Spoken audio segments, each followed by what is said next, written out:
Okay, so what you're going to want to do is go to the Linux website and get whatever distro you're looking for. Preferably, I went with Linux Mint.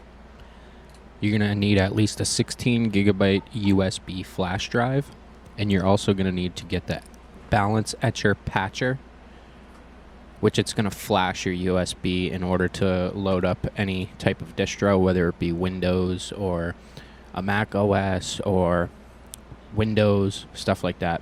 So you're going to want to select your file that you just downloaded from the website for the OS. So for me, it would be Linux Mint.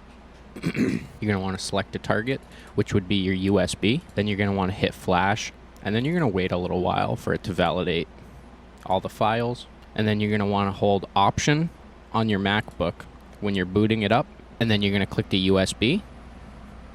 Okay, so from here, what you're going to want to do is hold Option and the power button, and hold Option until the Apple computer boots up. It will take a little while. As you'll see, I have a white screen for a couple of seconds. And then you're going to want to select EFI boot. Also, if you guys have any questions, be sure to join my Discord. I will have a link in the description below. And then for Linux Mint, you're just going to want to hit enter right away.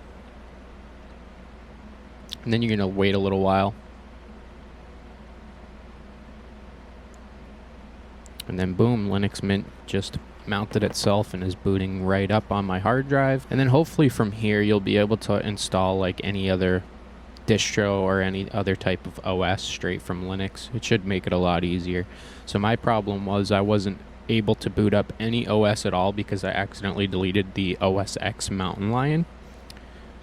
But yeah, be sure to like, share, comment, and subscribe, guys. I figured I would knock out a quick little tutorial. If you have any questions, join my Discord and DM me direct.